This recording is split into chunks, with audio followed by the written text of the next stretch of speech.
First of all, adversity. He had to pay the penalty of success even as a young man. Someone has said that jealousy is the tribute which mediocrity pays to genius. They said that his simplicity was a pose, that he cultivated the manner of honesty, but that he really was not.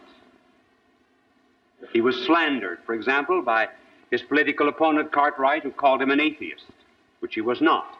And Lincoln asked his friends, he said, "Do not answer a charge." As silly as that. Many of his confreres called him the Illinois gorilla, the original baboon.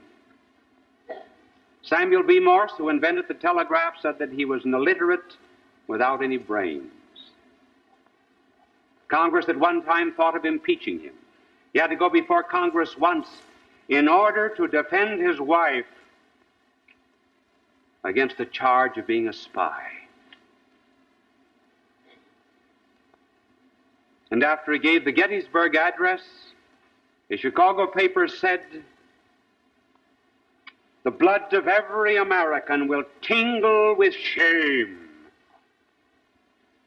on reading the silly, flat, dishwatery utterances of one who has to be pointed out to intelligent foreigners as President of the United States."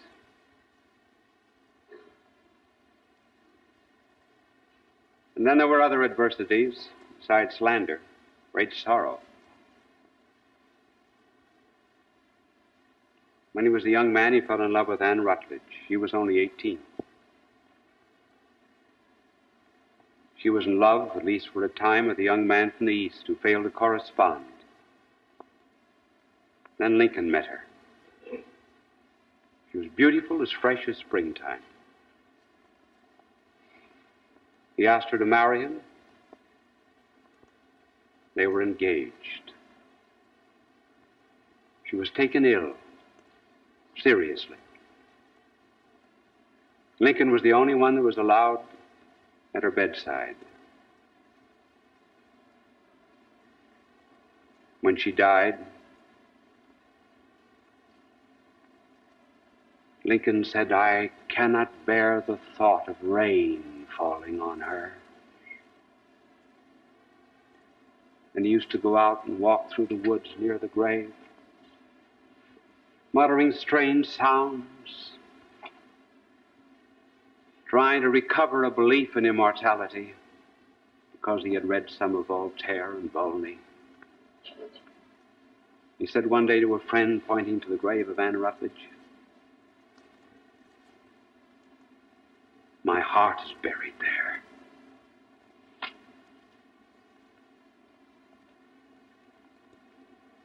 And yet, with all of that adversity, on the other side, there was something else. There was a joy. A superficial joy and a profound joy. Now, when we speak of joy, let it be understood that joy is not the same as pleasure. Pleasure belongs to the body, joy belongs to the mind. Pleasure changes with circumstances.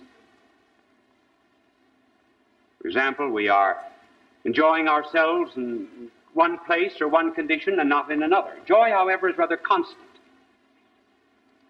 Pleasure changes with the years. We do not have the same kind of pleasures when we're old as when we're young. But joy remains always the same. Now, Lincoln had a joy, not a gaiety. It was superficial and profound. Superficial, first of all, and that manifested itself in a love of stories. I think that the incidents that he very often recounted were just a kind of a surface manifestation of something that was really very, very happy down deep in the inside, particularly as adversity increased. One day, Mrs. Lincoln came up to the room they left a White House reception. One of the boys was sick. She had a big, long train on her dress, low-neck dress. Lincoln looked at her and said, "Cat has a long tail tonight, dear. Might help if some of the tail were cut off and wrapped around the head." When he was debating Douglas, Douglas said, "My opponent has been a failure at everything. He was a failure behind a grocery store. He was a failure even in the forests. He was a failure even behind a bar because he sold drinks." And Lincoln said, "Yes, Douglas, and you were on the other side and not a failure in drinking them either." At one time, someone said to him, "Mr. Lincoln, we've never heard you swear or blaspheme. Why is that?" Well, he said there was never any need of swearing as long as I had Stanton in the cabinet. Two women, it said, were discussing the relative merits of Jefferson and Lincoln. And one woman said, "You know, Jefferson was a praying man." And the other one, defending the president, said, "But Lincoln is a praying man." "Yes," she said, "I know, but the good Lord can never tell whether or not he's joking." Lincoln said that he never invented a story, that he did not have a wit. He said he was just a retailer of stories. And they got him out of many, many jams and difficulties. But all these things were superficial. Sometimes they illustrated even a domestic policy. He told about a red-haired mother who had 12 children. And he said that she would spank them and whip them and so forth, but she said to her neighbors, "You stay out of this. This is my quarrel, and we settle everything in this house." And Lincoln said, "We settle everything in the United States, and we want no one interfering in our business." But then came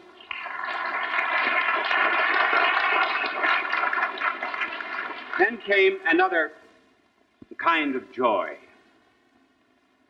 It was the joy that comes from a good conscience, from honesty, humility, and above all, a great vocation. First of all, honest. Well, of course, everyone knows him. Honest Abe. The judges of the Supreme Court of Illinois said he never knew Lincoln to practice deception. On one occasion, his political opponent, or rather his opposing lawyer in a trial, said to the jury, "They call him Honest Abe. He's not honest. He's just clever. He wears a mask. He's an actor. Doesn't believe what he says." And Lincoln said, "You have known me for many years. Is that true?" And the lawyer bounded to his feet and said, "No, it's a lie. And I take it back." One day he said to a client,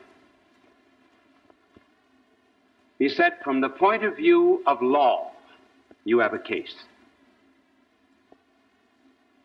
From the point of view of equity and justice, you have none." He said, "You know, if I took your case and I went before a jury,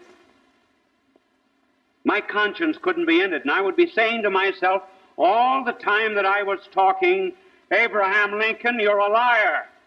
And he said, "You know, I might even say it out loud."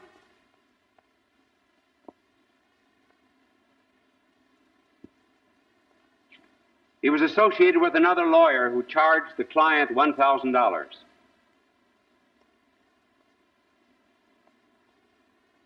And Lincoln said to the client, "You've been overcharged." I will charge you nothing. He would never take a case which his own conscience could not defend. And then, in addition to that deep-seated honesty, was a humility. Do you ever notice today how often people will contradict themselves and say, well, I'm very proud, and I say it in all humility. I've heard dozens of people receiving awards say that. Lincoln would never accept an award or an honorary chairmanship or anything that did not have some work behind it. And as regards his own conscience and his own humility, say he never cared where he slept, put down in the basement, put up in the garret. He hardly ever knew what he ate. When it was first proposed to him that he become candidate for president, he said, I'm not worthy to be a president of the United States. Had to be prevailed upon. He said his education was defective. One day a lawyer quoted Latin and said, you understand what that means, Mr. Lincoln? He said, if you're talking Latin, you'll have to ask someone else. Lincoln used to chop his own wood, and even in the White House. Shined his own shoes. And someone saw him one day shining his shoes in the White House, and he said, Mr. President, you shining your own shoes? Lincoln said, who else?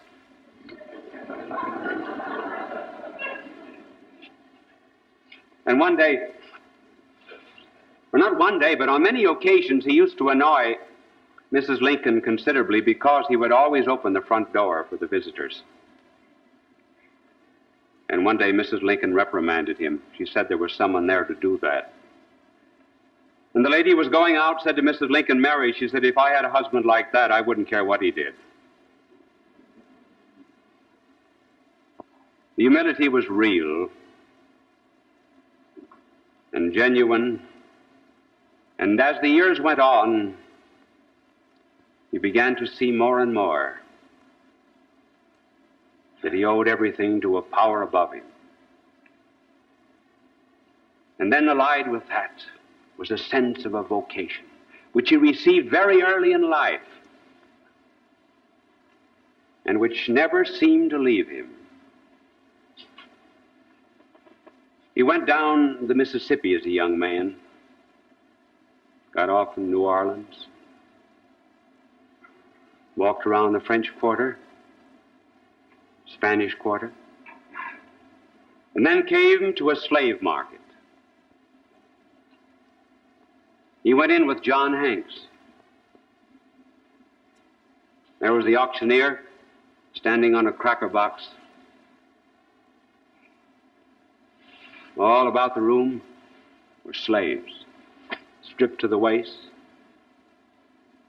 Prospective buyers were going around, opening their mouths, looking at their teeth,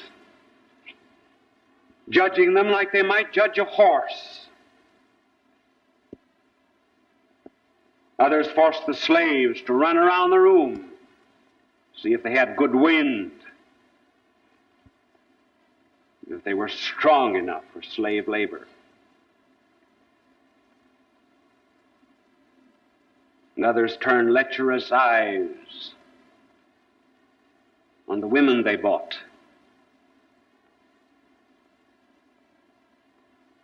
Lincoln saw husbands and wives being separated and children being torn from mothers. And he could stand it no longer. And he turned to John Hanks and he said, someday I'm going to hit that institution, and I'm going to hit it hard. By the eternal God.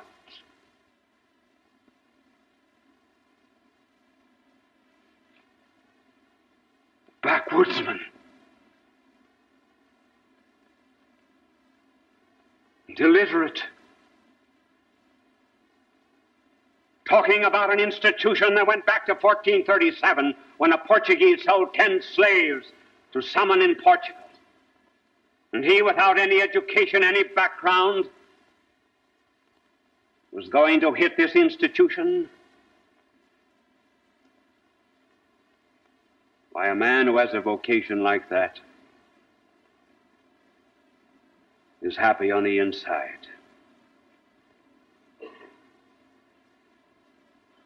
And so the two, joy and adversity, went on through his life.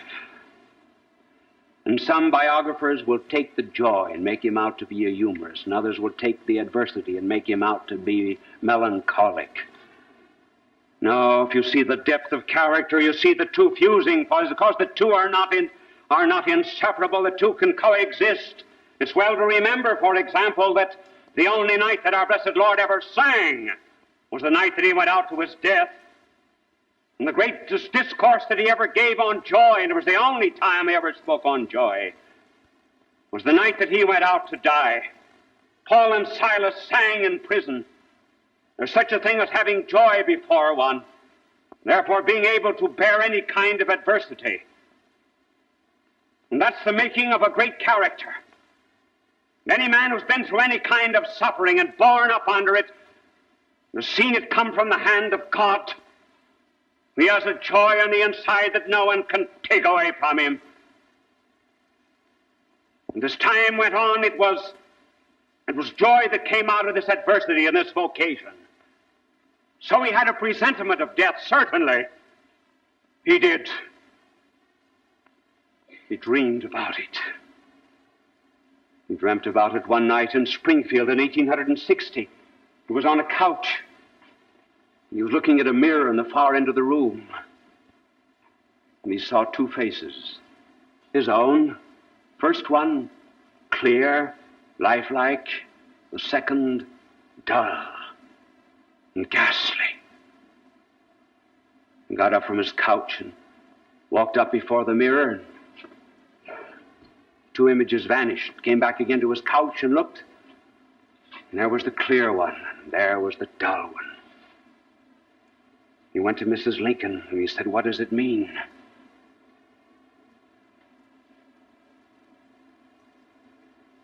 She said, "I think it means that you will finish your first term,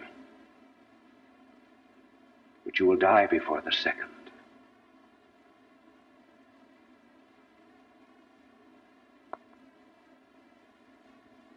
And then, 1865, one night he was very quiet. Mrs. Lincoln said to him, "You seem troubled." "Yes." Said, "I've been troubled about a dream." And he said, "What is strange is that in the morning when I woke up, I took up the Bible and I turned it over. And every page that I turned was the page about a dream or a vision, beginning with the vision of Jacob of the angels ascending and descending the ladder.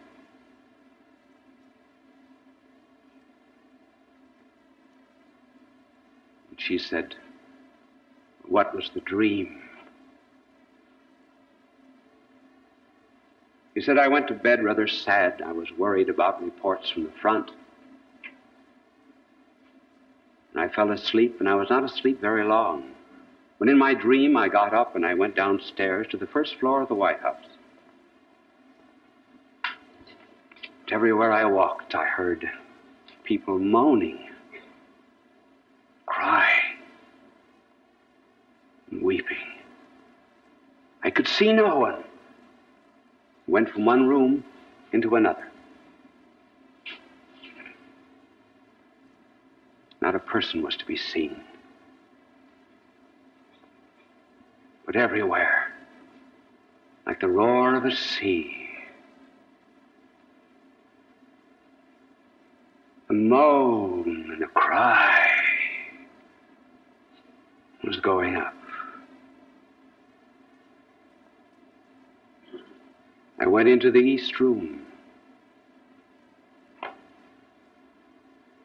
And there in the East Room, I saw a coffin. Round about the coffin were soldiers. And I said, "Who's dead?"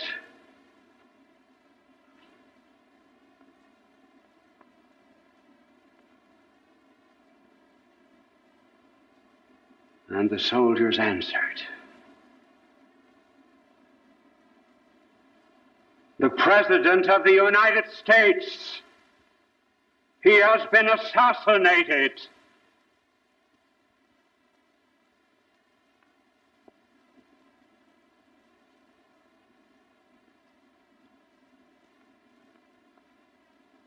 That was my dream.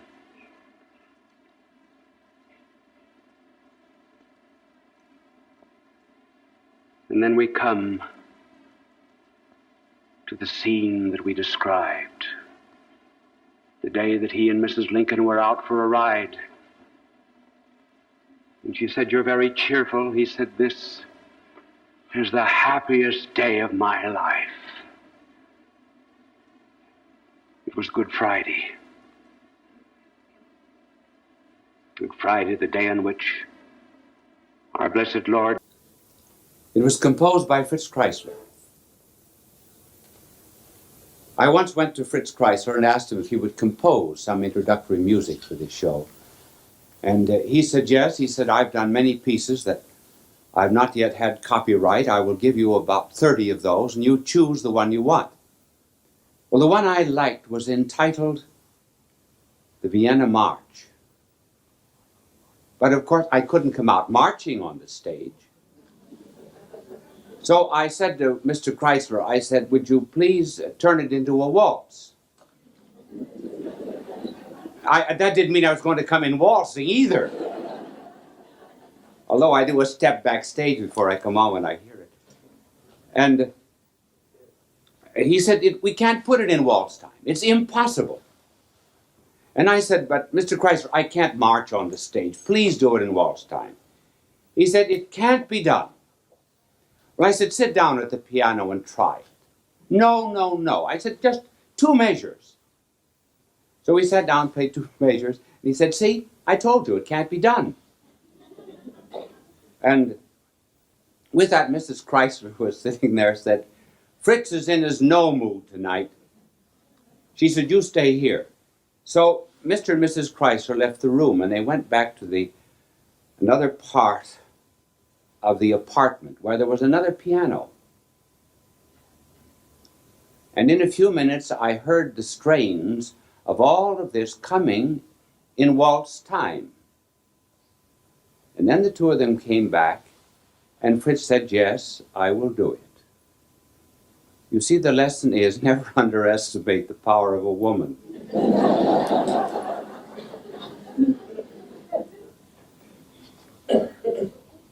We are talking in this telecast on temptation. Remember what Oscar Wilde said about it? "I can resist anything but temptation." But not only how it starts, but rather its end phase, what is called compulsion.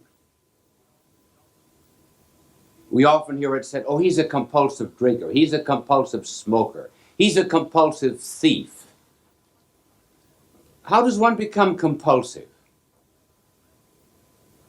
Well, let us start now describing how that starts in various stages. Because of the prevalence of detective and mystery stories, I may introduce agents here and there. This is the mind, this is the top of the mind, conscious person. And down below the mind, there is considerable amount of flammable material. Now, they can be reduced to 3 types, this material. 1, there is sex. the flesh in all of its phases. Nothing wrong here. We are just considering impulses.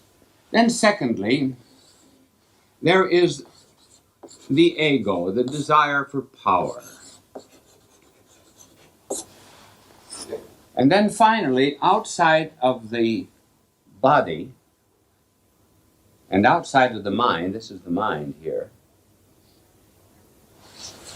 there is also in us a desire for things. We like to have possessions, property.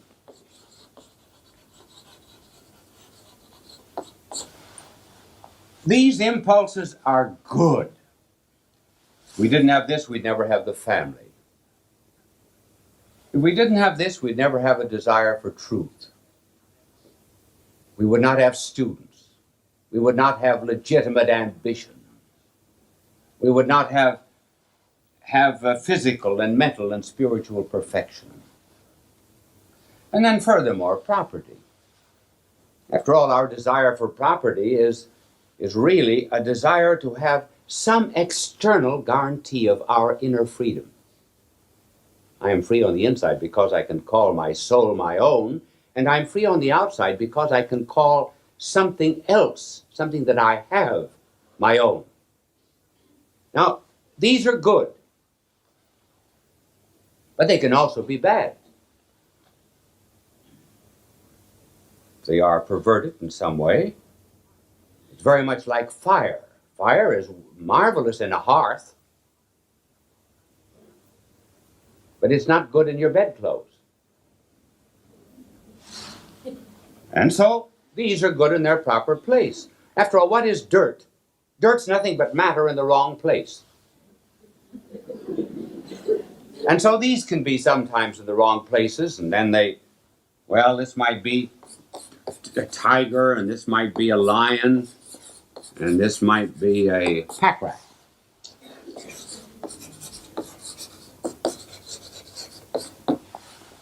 All right, this is the way we are constructed. And simply because now, as we get into temptation, we mustn't think because we're tempted there's something wrong with this. We're only human. The temptation very often comes from the outside. Something we see, something we hear, something we desire, whatever it may be. And now we pass into what might be called the act. So that outside of us, I'm going to call this, you see, you know I can't draw, don't you? Oh, you did? I see. Well, this is this is a man of some kind here, and he's got a torch in his hand. See, I always explain everything. This is a torch. And this we've called Agent 006. So Agent 006 throws his torch, see, down here, and starts a kind of a fire. And when we consent, then we have what is known as the act. Now, when we consent, then we may say, well, in the first act, when we're a tiger, we say, what difference does it make? Everybody's doing it. The mores have changed. You just drink the water, you forget the glass. Because when we do wrong, we always justify. Then for power, the ego, why should anybody tell me what to do? After all, I'm a powerful engine. Why should anybody say, these are the tracks some engineer laid out for you years ago? Why follow those tracks? I'm going to make my own tracks. Well, then he discovers that he's not free to be an engine, actually. Then property. We see something that isn't ours, and this fire in here, we take it. I can remember when I was a boy, my mother liked geraniums, cheap flowers. And I was passing Madden's grocery store one day home from school. I think I was about 7. And I saw geraniums in a tin can out in front of Madden's store. And one of the cans was in a beautiful bloom. It had a nice red geranium on it. And as I went by the grocery store, I snipped a geranium. And when I got home, I said, "Mother, here's the geranium." She said, "Where did you get it?" I said, "Madden's grocery store." "How much did you pay for it?" I said, "Nothing." "Did Mr. Madden give it to you?" "No." "Did you steal it?" "Yes." I think the geranium was marked either 5 or 10 cents for that tin can. She said, "You go to your piggy bank, shake a quarter out of it, and go back and give the quarter to Mr. Madden." Well, I said, it isn't worth a quarter. It's worth only a dime. Well, she said, "This is to teach you not to steal any geraniums." Well, do you know that on account of that 15-cent overcharge, I've never stolen a geranium since?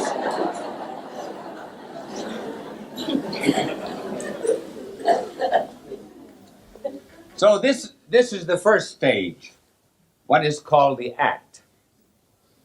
Then, once the barrier has been broken down, then it is easier to cultivate a habit. And the habit is the next stage. So that little agent 006, he now changes his number.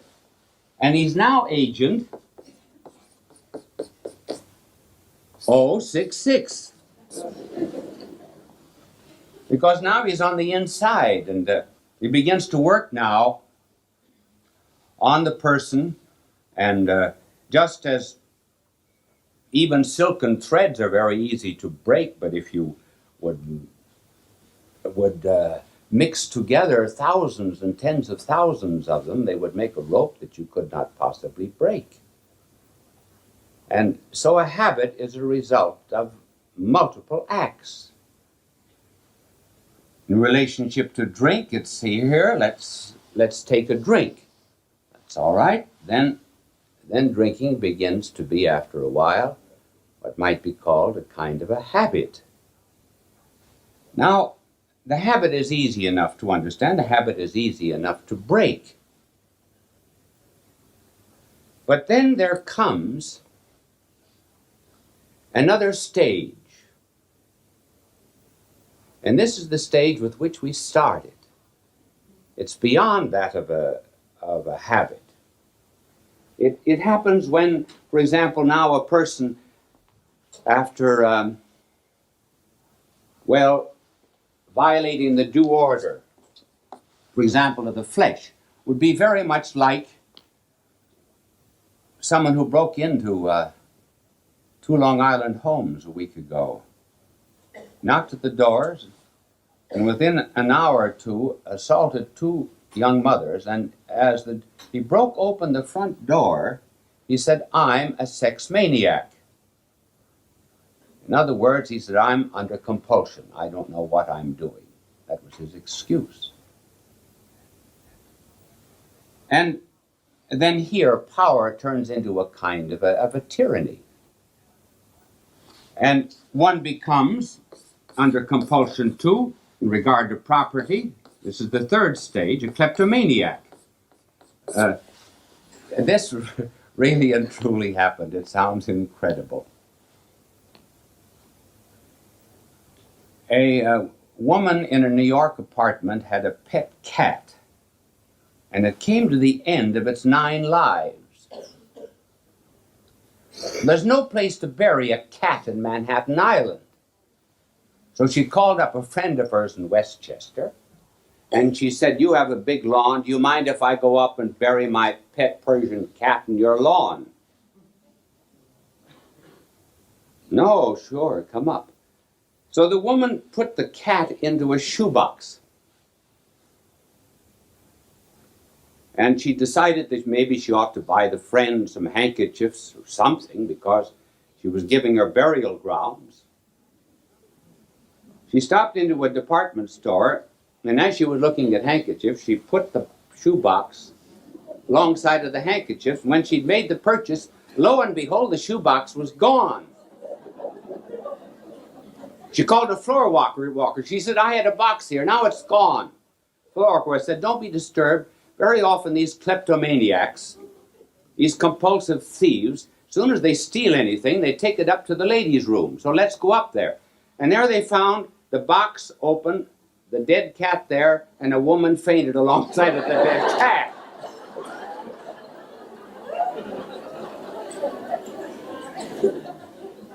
Well, she was a compulsive thief. So compulsion can be in any one of these stages. Now, when one reaches this stage, this agent is completely inside of the person, no longer outside. And the agent's number now is Agent 666. If you know anything about symbolism and sacred scripture, you can look that up. I'm not telling you what it is. 666. It's the sign of something. Now at this stage, people will say, I have no freedom. I'm sick. That's true. They are sick.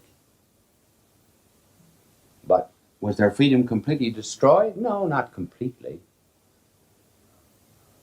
It's like the parable of the man who has a big house, and as long as he keeps the guards up, he lives in peace with his goods. But if stronger than he comes, then he breaks into the house and enslaves the owner and takes the goods.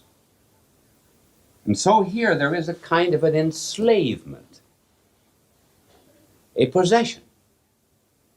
And it is interesting the way these people describe this compulsion. First of all, they say they feel divided. And they do. They're pulled in opposite directions. They might say, for example, my name is Legion. See, that would be singular. Legion, that means many. I'm many. They're torn, they're pulled in different directions. As if there was something inside of them. Some power that was forcing them, almost compelling them, to do things which of and by themselves they didn't want to do. Then they will often say, I've got a burning sensation inside of me. That's true. They do. Perhaps the best way to describe that is you put a piece of burning coal on your hand, and your hand aches, burns, more than aches. It burns because there is no affinity between your hand and that hot coal. So there's disaster. So too there's no affinity between the human personality and these excesses. And the result is that one feels burnt, destroyed, spoiled, and invaded by some power from the outside. And therefore that is really a very good description of what goes on. Now those who say, psychiatrists who say these people are sick, well, that is true. To a great extent they are sick, but their freedom is not completely and totally destroyed. And then they are in despair. And why in despair? Because they can't see a way out. That's why some of them are driven to suicide. Now this is a tragic situation, but it's not impossible. One must remember that though there is, for example, invading here, just simply the mind here, though there is invading the self or the mind, this agent 666 that's in here, This mind of ours is not completely closed. It's possible for something else to get in. And when people are under any compulsion, you can never, never drive out a compulsion. Drink or anything else. You can't drive it out. You have to crowd it out. Oh, crowding out is a little different. When you crowd something out, you're putting something else in. For example, if I brought several hundred other people into this studio, it might crowd you out, but there would be several hundred other people here. So there is such a thing as the power of an expulsive affection. You have to introduce something new. Now, let me tell you a true story about this compulsive affection. Some years ago, there was a woman came to see me. She told me she was a compulsive alcoholic. She said she spent $8,000 a year on alcohol. And she said, I have been 4 times in the city hospital with delirium tremens in the past year. And she said, whenever I go on a bout, and it's very often, I lock myself in my bedroom. And I don't know what happens to the key. She said there's utter chaos after a week or 2 of this. This morning, she said, I was out walking in the park and your name came to me. So I came to see if you could do anything for me. Well, I said, I'm afraid I can't, because I said, you love alcohol more than you love anything else in the world. He said, that's right. Therefore, I said, the only way that I can help you is to introduce you to something that